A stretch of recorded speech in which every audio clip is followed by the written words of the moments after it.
Hello and welcome to Living a Culture of Life podcast by Human Life International. I'm your host, Colleen, and I'm joined today by Dr. Miriam Grossman. Welcome. Hi, Colleen. It's wonderful to have you on the show today. And Dr. Grossman is the author of, let me get this correct, Lost in Transnation, A Child Psychiatrist's Guide Out of the Madness. And that obviously is a really big title, and we're going to be talking a little bit about some of the key points that you talk about in your book today. So before we dive into the content of your book, could you just give our audience a little background for who you are, what your credentials are for talking about this? Sure. Well, I'm a board-certified child, adolescent, and adult psychiatrist. So I went to medical school as opposed to PhD psychologists who don't go through medical school. A psychiatrist does complete medical school and an internship, which I did in pediatrics, and then a residency, which I did in psychiatry and then child psychiatry. So I have many, many years of training. And then after completing that training, I've been in practice seeing young people and their parents for decades, probably 35 years or so, something like that. Yeah. So you've seen this all unfold. I've seen it unfold. And most recently, in the past 4 years or so, my private practice has been dedicated only to seeing teenagers who have distress about being male or female, and their parents. So that's really all that I've been doing. And it was my experience doing that led me to write the book. My book, Lost in Transnation, A Child Psychiatrist's Guide Out of the Madness. Here we go. Came out last year.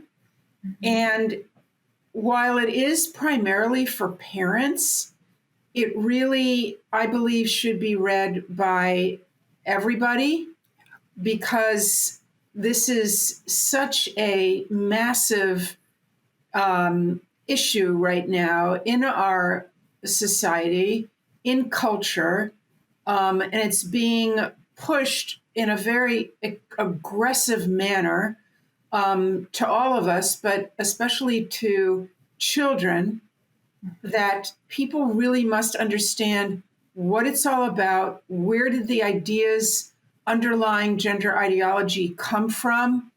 What do they mean? Why are they dangerous? And how to protect your families. For sure. I've been reading through the book. I haven't finished it yet, but it's so well laid out. And I found it incredibly helpful to be able to look at where this came from, where it's going, and how to actually help and walk with people who are struggling with this instead of putting them on the conveyor belt to transition. Obviously, I'm not in favor of that in general, but it's good to see what actual things are out there to help them and what's being pushed in the industry. Yeah. Go ahead. Well, no, I did want to mention that there are extremely rare individuals, maybe one in tens of thousands or even hundreds of thousands, individuals who, for whatever reason, and we don't know the reason, have a sense of extreme discomfort with their male or female bodies. And we've always known in psychiatry that this existed. And we considered it to be a psychiatric disorder. So in my book and in general, I'm not speaking of those people. Mm-hmm. I'm speaking about the recent epidemic of young people, mostly adolescent girls, a lot of boys as well, but a majority girls, who are uncomfortable with their sexed bodies, and they want to medicalize and take hormones and alter their appearance so that they might look as the opposite sex. So that's really the population here that we're talking about. In general, I want to underscore that these people, many of them are really suffering. And that shouldn't get lost in all the discussion of the politics and the everything that's happening in culture and everything that I'm going to be saying on this podcast. We shouldn't allow the fact that these are real people, real families that we're dealing with. They need help. They need compassion. They need to know the truth. So that's not something that should be dismissed. And it seems like your book is basically laying out some of the best ways to actually help these individuals deal with their suffering and that the so-called like gender affirmation isn't actually ever helping them deal with that suffering. It's giving them a false idea of what will help with mental struggles that they're having instead of actually treating the underlying anxiety or other issues that are causing it. Is that correct? Right. Well, we know that in the vast majority of young people, this sort of epidemic that I described, it's an increase of 5,000% over the past 10 to 15 years. It was an extremely, extremely rare phenomenon. When I went to medical school, when I trained to be a psychiatrist, I never dreamt that I would see even one person in my entire life who had this condition that we now call gender dysphoria. And now, as I told you, Colleen, my entire practice is simply, is focused on these people, these kids mostly. And I could be working, 24/7. There are just so many families that need help right now. So in this particular group, which we call a cohort, that's kind of the medical or scientific term that we use to indicate a group. Mm-hmm. So in this cohort, there is an astonishingly high rate of mental illness, such as depression, anxiety, self-harm behavior, being on the autism spectrum. Well, that would be neurodiversity. Mm-hmm. ADHD, also a form of neurodiversity, a history of trauma, a history of adverse childhood events. It's really almost every kid that has this complaint. If you begin speaking to them and get to know them, you'll discover that they suffer from other emotional conditions. And the problem with gender-affirming care, which is the model of care for these kids in our country and in Canada, mm-hmm. and other places as well, the problem with gender-affirming care is that it's based on the premise that the child knows best, regardless of their age, regardless of their other emotional issues or their situations at home. That can be disregarded. What's important is their feelings at the moment. Mm-hmm. And gender-affirming care calls for practitioners and family members, parents, and teachers to immediately rubber stamp a child's new identity. Mm-hmm. And to put that child in the driver's seat, so to speak. So if the child, let's say a 10-year-old or a 12-year-old or even younger, announces that they feel that they're the opposite sex, they want a new name, new pronouns, they want to use the opposite sex bathrooms, then gender-affirming care instructs all the adults, all the authorities in that child's life to essentially rubber stamp that. Mm-hmm. And this is not what medicine is about. We don't do this in any other field of medicine, and certainly not in psychiatry. If someone comes to a mental health practitioner with some complaint or some distress, we explore. Mm-hmm. We get to know them. We ask a lot. We're supposed to ask a lot of questions. We're supposed to find out about their home life, their life at school, with friends, whether there's any history of trauma. We have to find out if, about their sexuality. Do they feel attracted to the same sex? And so many other things that need to be explored. But gender affirming care calls for, like I said, just the automatic affirmation of this new identity. And that's a very dangerous thing to do. Yeah, for sure. And it doesn't seem like that happens for any other. If you have someone who comes in with an eating disorder, you wouldn't affirm the eating disorder and say, yes, you should eat less food. We don't do this for other things that people are struggling with. So it's interesting that this is the subject where it is happening. Well, yeah, and I think it's a very apt comparison that you made, Colleen, because, a person who has anorexia nervosa looks in the mirror and they look fat. Mm-hmm. And this could be someone who weighs 80 pounds and is 5 feet 5 inches. Mm-hmm. And they're clearly starving themselves and they look like a skeleton. And yet they look in the mirror and they look fat. So, and nothing that you say can convince them otherwise. So they have a delusion. A delusion is a fixed false belief. And these kids who have gender dysphoria, not all of them, but some of them do have a delusion because their beliefs are so fixed. They will not participate in any discussion.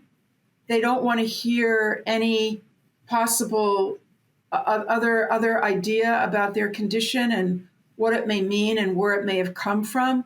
In fact, many of them shut down and walk away. And they've been taught, as part of this ideology, this dangerous ideology, they've been taught that anyone that challenges them, their identity, and doesn't automatically accept their identity is a bad person, is a toxic person, is a transphobe, a hater, blah, blah, blah. And you don't want to have those kind of people in your life. Mm-hmm. So this is what shatters families. Yeah. This is what leads to relationships within families that were previously close. This destroys families, Colleen. And it's another reason why I wrote the book, because I encountered so many shattered families and so many parents whose suffering it's just hard to describe, hard to listen to, really unbearable suffering. Yeah. They've lost their child, but in a way they haven't lost their child. And I have one of, I think, the most powerful chapters in my book is about what parents go through. And the name of the chapter is Mourning the Living. I don't know whether you got to it yet. It's hard to read, but, it's horrific. It's really hell. These parents are living in hell. And what upsets me so much is that my profession, the mental health profession, has contributed to that hell by their position on this issue, and they're demonizing parents who won't accept their child's false persona. Mm-hmm. The parents know that it's about other issues. It may be about trauma or depression or autism. The parents insist on being anchored in reality, and they will not go along with it. And it makes me very sad and outraged to say that the flagship mental health organizations like the American Psychological Association, the American Psychiatric Association, and many more ignore the trauma to the parents normally, normally mental health organizations are, looking under every rock in order to identify people and to reach and to help people who have been traumatized, whether from natural disasters or accidents, or violence or whatever it may be. And we reach out to them and we say, we're here to help you. We're here to help you deal and understand with your trauma. We have groups, we have a webpage, et cetera, et cetera. But these parents, nothing for these parents. And so they've had to create their own grassroots support organizations, which I write about in the book too. And anyone that's listening to this in your audience that might be going through this or know somebody that's going through the trauma of having your child insist that they have a new opposite sex or non-binary, whatever that means, identity, they must know that they are not alone. And they should not be going through this trauma by themselves.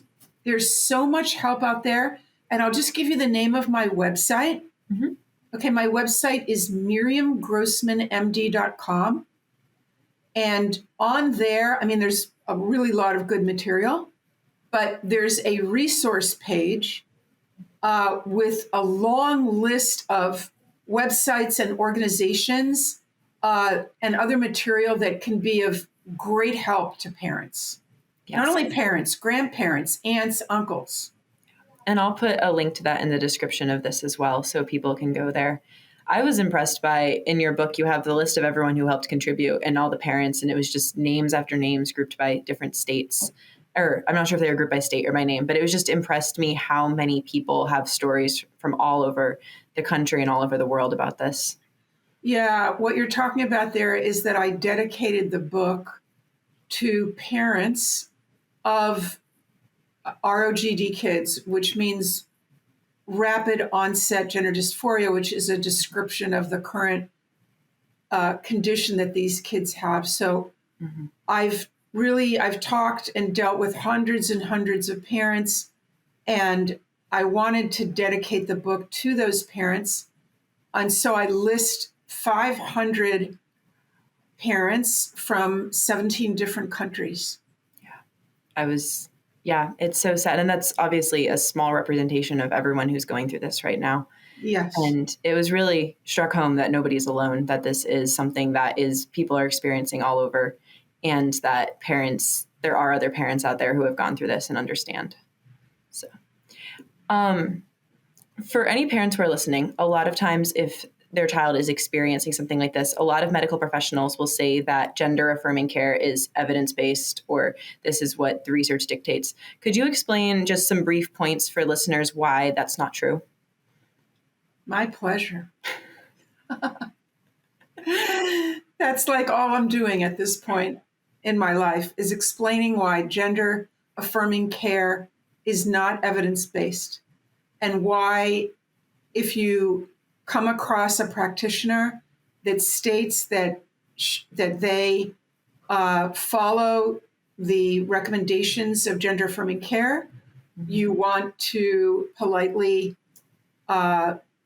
say no thank you, leave the office, and find another professional to help you. So gender-affirming care is based on the premise, I think I said this earlier, that children of any age and children who may have a wide variety of mental illnesses or conditions know best who they are and know best what treatment they need. So gender-affirming care calls for putting the child in the driver's seat, and for the adults, including the doctors and therapists, to kind of step away and be led by the child's sense of reality. Obviously, we don't do this in any other field of medicine. We really don't do this in any other field of parenting, right? But here we are, gender-affirming care. And in fact, the most comprehensive review of gender affirming care came out about a month or two ago. And it came out of the United Kingdom. It's called the Cass report. Dr. Hilary Cass, Cass, is a very prominent veteran pediatrician in Britain. And she was asked to conduct a thorough review of all the literature and all the data regarding gender affirming care.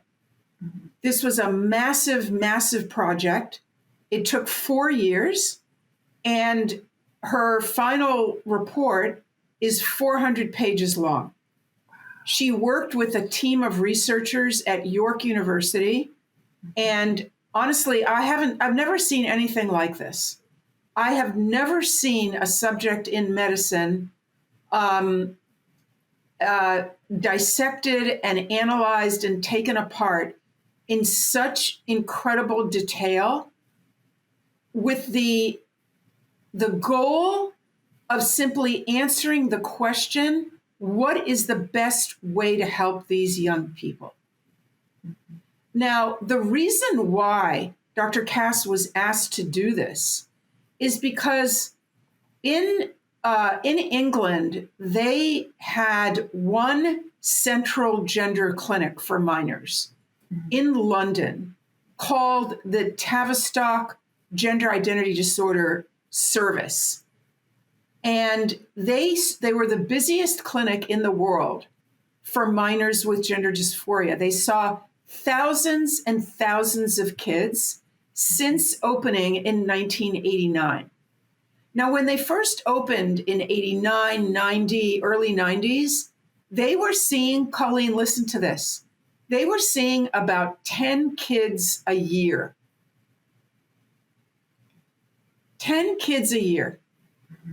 Now, in the year, they were closed down, basically they were closed down this year.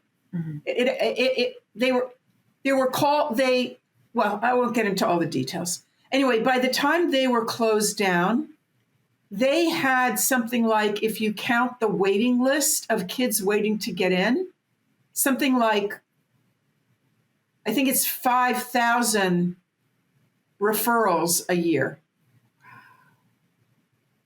Unless am I confusing that with the 5,000% increase?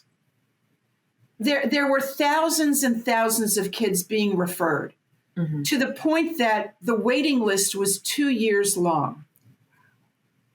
And that's one of the reasons actually that it was closed down, aside from the fact that the practices there were found to be unsafe. It was found to be basically just kids were being put, on an automatic path toward medicalization without sufficient exploration, without sufficient questions being asked.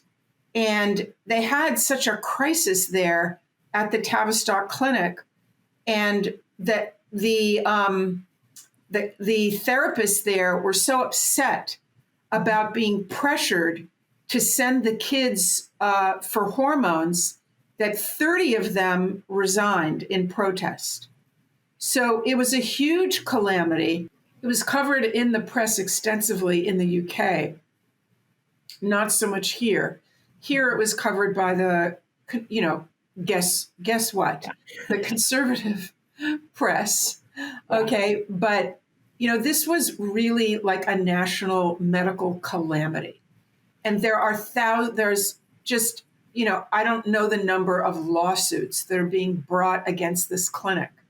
Now, the interesting thing is that they were practicing at the Tavistock Clinic, the one that was just shut down, gender-affirming care. Mm-hmm. And that is what we are practicing in this country at this time. The same care, the same rubber stamping of young kids with other mental health issues, medicalizing them, giving them hormones to interrupt their natural puberty, and then following those puberty blockers with estrogen and testosterone that will either feminize or masculinize their bodies. So Dr. Cass was asked, seeing as she is a very prominent, respected pediatrician, and she is not a gender specialist. And that was one of the main reasons they asked her to do it, because this field is so polarized. They wanted to find somebody that would be neutral and look at the evidence with a fine tooth comb and report on the findings. And that is what she did. So we don't have that much time, but I will, in a nutshell, tell you, Colleen, that let's start, first of all, with social transition. What did Dr. Cass's team find about social transition, meaning new name, pronouns, appearing different, going through life, different, outfits, hairstyle, etc., using the opposite sex bathroom. So Dr. Cass and her team determined, in looking through all the data on these kids, thousands of kids, that there was no evidence of benefit in kids of social transitioning. And in teenagers, there may have been evidence of mild benefit. So this is very important. Oh, the other thing she said in her recommendations is that we should not be automatically socially affirming kids. If this comes up in a family, what you need to do is to seek professional help and to have the child examined and to look at the family and help the family with whatever issues are going on. It should not be a knee-jerk kind of a thing, which is what we're being told here. Yeah. And when you say professional help, you mean a professional who isn't going to automatically affirm That's correct. what the child's going through. Yes. So this is a really, really important thing. And that's before there's any blockers and before there's any testosterone. Just the idea of agreeing to a new name and pronouns and a new identity. We are being brainwashed to think that it's just kindness. Mm-hmm. We're being led to believe that this is showing respect for the child, that it's showing a kindness for the child, that it's going to help the child's distress. It'll help the child discover their authentic self. But to the contrary, we know that kids who are socially transitioned, in particular at a younger age, are more likely to then have that identity solidified. And they're more likely than other kids who are not socially transitioned to go into the medical path. This is incredibly important. The next thing, puberty blockers. Okay, I'll just emphasize that puberty is a normal, natural process that everyone needs to go through in order to become an adult. And puberty is not just the development of secondary sex characteristics such as, facial hair, lowered voice, breasts, and so on. Puberty involves nearly every system in the body, in particular the brain. So puberty is a massive restructuring, rewiring of the brain. And the brain of a 25-year-old, because of puberty, is very, very different than the brain of a 12-year-old or even a 15, 16-year-old. And we know this now. There's no question about it. Mm-hmm. So puberty interrupts all that. And you see, one of the differences between a mature brain and a child or adolescent brain is that the center in the brain called the prefrontal cortex, which is the center that is like the CEO of the brain. It is very rational. It looks at the information slowly and deliberately, looks at the pros, looks at the cons, and then makes a careful decision. Whereas a young, immature brain has an underdeveloped prefrontal cortex. And what they are basing decisions on is their emotions and their sort of gut feelings. Oh, I'm going to eat this entire bag of potato chips. I'm going to have a quart of ice cream. I'm going to drive 90 miles an hour because it feels good. I'm going to have unprotected sex with lots of people. These are not decisions that are made by a mature brain that can understand that there's going to be consequences to all those things. So we know that kids who are allowed to go through normal puberty, who start off puberty having gender dysphoria or develop gender dysphoria within puberty, if they are permitted to go through that normal biological process of maturation, they outgrow the gender dysphoria. They are able to come to terms with their body. Now, many of them are gay or lesbian, but they no longer are in distress about their physical reality. And they, of course, maintain their ability to reproduce, to have a family. They maintain their normal sexual response, and they maintain their healthy bodies. Whereas kids that have been put on blockers have a long list of medical issues, many of which we don't even know about yet. They're just a big question mark. What happens to the brain when it doesn't go through normal puberty when it's supposed to? Yeah. What happens to that brain? We don't know. Yeah. It's really sad. If we'll see it in the coming decades of the effects of this, but it's just so sad to think about all these people who are going to be negatively affected in their lives, both physically and emotionally and mentally, because of these hormones at a young age, and we don't know how they're going to affect them as adults because there's been no long-term studies. Correct. So the CAST report, as I was saying, concluded that there is no evidence of benefit for either blockers, cross-sex hormones. Surgeries they were never doing on under 18-year-olds in England, so the CAST report doesn't deal with surgeries. But as a result of the CAST report, England will no longer, outside of clinical trials, meaning outside of a research setting in which very, very few kids are going to be accepted into research studies. But outside of that, these interventions will be unavailable. Now, that change in England comes after similar changes in countries like Sweden, Finland, Norway, Denmark. All those countries have revised their approach, and they are no longer employing gender-affirming care with their minors. Do you think there's hope that something similar will happen in the United States? I don't see how it can't.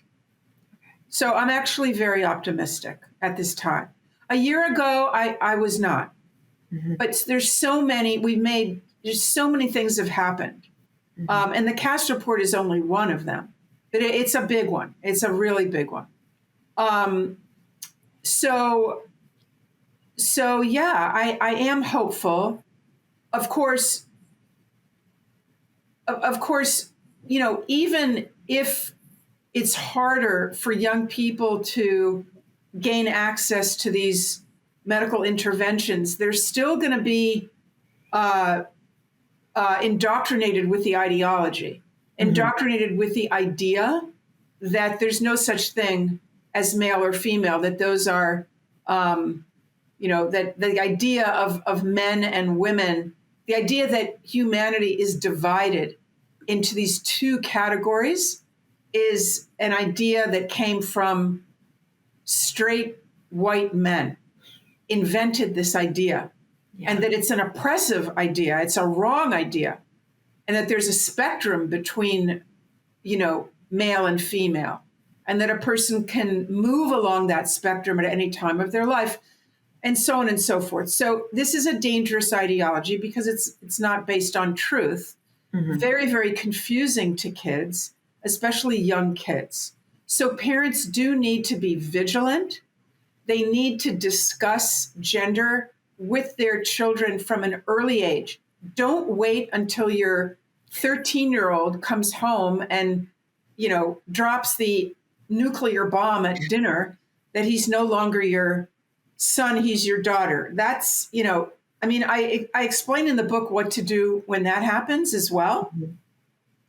But I much prefer for parents to reach their child at an early time and to explain even to a young child that they were a boy or a girl from the moment of conception, from the moment that they came to be, the moment that they were created in their mother's body, that they were either a boy or a girl, and that's a wonderful thing, and that's permanent. Yeah. Now, at the same time, Colleen, I really want parents to understand and for them to tell their children that there's no one way of being a boy or a girl. There are many ways. Mm-hmm. And there are many different kinds of boys and girls. And, with the stereotypes, you see, the gender ideology depends on stereotypes. Mm-hmm. So that boys who might be, in terms of their personality, perhaps a more feminine, not into rough and tumble play and football and cars and trucks and, it has other interests and prefers spending time perhaps with girls. That doesn't mean he's not a boy. Mm-hmm. But those boys are being targeted. Yeah. And they're being led to believe, maybe I'm actually not a boy. And that's where you're getting into a lot of trouble. Yeah. So I was going to say, I had Dr. Jennifer Morse on the podcast last year, and she was talking about how gender ideology is bringing back the toxic stereotypes. Like, we got rid of them and now we're bringing them back, that yes. You have to wear a dress to be a girl and all these things that society has gotten rid of. And now it's coming back in full force in a very toxic way. It really is just so bizarre. I mean, my generation was all about, destroying those stereotypes. But anyway, so parents need to introduce these ideas very early before the child is exposed to gender ideology. And they're going to be exposed to it unless you're, Amish or living somewhere off the grid. They are going to be exposed to it very early on. Yeah. And so you want your child to see the red flags. And when they hear the phrase sex assigned at birth, I want children to immediately recognize, no, that's not right. Sex is not assigned at birth. Sex is established, the moment that you're born. It's not a random decision by someone in the delivery room when you're born. Yeah. It's in your DNA, the XY and the XX, and you can't change that. One thing that I was surprised about in your book, well, I guess I wasn't actually that surprised because I've seen it in the individuals that I've known and heard about, like Chloe Cole, I was listening to her story at one point, was the role of social media, and especially girls who think that they're boys, and then also pornography. Could you just speak briefly about the roles that those play in these situations? Yes, that is a major point in my book that I bring out for parents. They have to be in control of their child's internet use. It's not something that's up for debate. You must. And I have an entire appendix. I have a bunch of appendices at the back of the book. And one of them was written by an expert, an IT expert, specifically for parents on how all the various options of, filters but it's much more than filters. It's actually getting into your child's social media and, being able to monitor what they're doing and who they're talking to. Mhm. And trust me, I have seen so many families in which kids have been seduced into gender ideology and terribly harmed by it through somebody that they met online, either another, kid their age or somebody older who's grooming them. And so you have to be on top of that. To say nothing of, the all the YouTube videos, thousands and thousands of hours of kids on YouTube who are documenting their gender transitions, and they are, euphoric, and they're so happy and confident, and they're saying, "This is what I always needed. This is a solution to all my problems. I'm not anxious anymore. I'm not depressed anymore." And your kid looks at that and says, that's what I need. That's the answer to my issues. Mm-hmm. So I explain all of this in the book. I also, just getting off the social media internet issue, I encourage parents, if possible, to take your child out of public school, out of government schools, if you are able. Yeah. If you are not able, then you can be proactive. You must be proactive. And you have to know what's going on at the school. Mm-hmm. You have the right as a parent to be in charge of your child's education. You have a right to know what is going on in the classroom, what sort of topics, books, videos are going to be shown.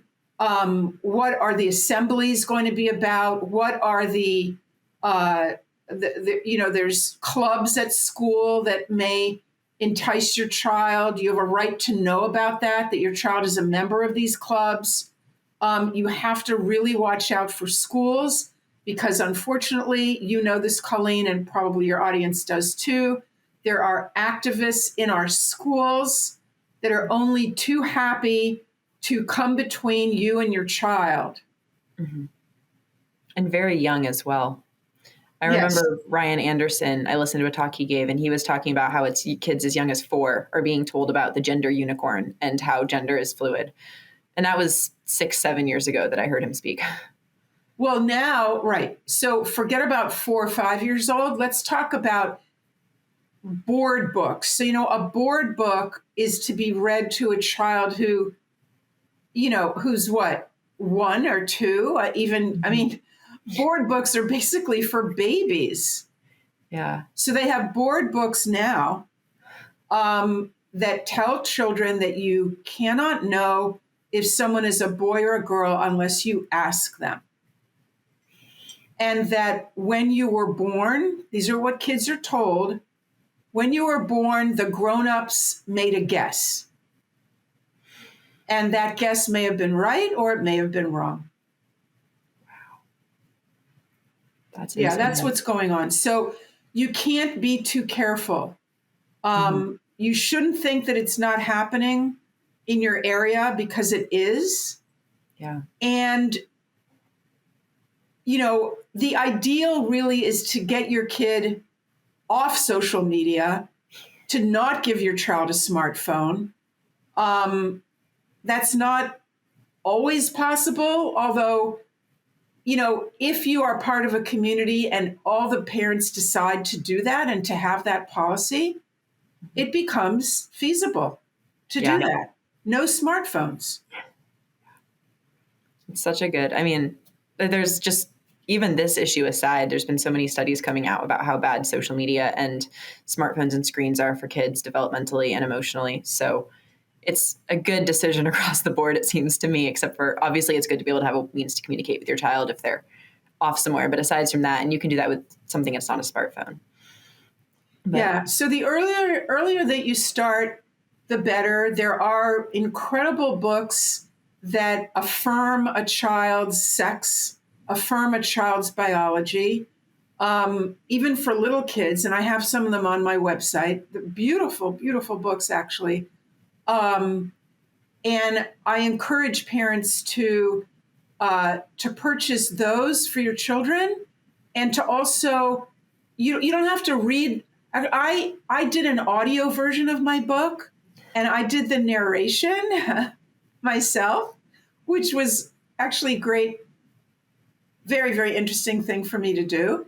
And people love that because you're going to hear my passion and my anger coming through as you listen. So instead of a 300-page book, I mean, the audio version by necessity couldn't have every single thing that the hardcover version has. But if you're someone that likes to listen instead of read, then that's a good option. Yeah. And I mean, I found it a very easy read as well. It was very informative, but I wasn't getting bogged down by so much information that I was like reading every page 3 times. It was very well done. So, thank you. I'm glad to hear that. Yeah, it was very informative. Well, thank you so much for coming on the show today. This has been very interesting. It's such an important topic, especially for parents, but also for everybody to be aware of. So I'm glad we can use the internet to promote the good ideas and the true ideas and not. Yes, we certainly can. I mean, the internet itself is neutral. There's so much good, much good that's done through the internet, but it has the dark side as well. Well, thank you so much. And thank you for everything you're doing. You're welcome. And I'll put the links to your book and to your website in the description so people can check those out as well. So. Okay, excellent. And you know what? If you have room, maybe you could also link to my congressional testimony. Sure. Yeah. Because that's just a few minutes, and that was a good thing. Yeah, definitely. Okay, Colleen. Thank you. And to all of our listeners, please like, follow, and subscribe, and check out the new ebooks that we have coming out, and keep on living the culture of life. I'll see you next Thursday. God bless.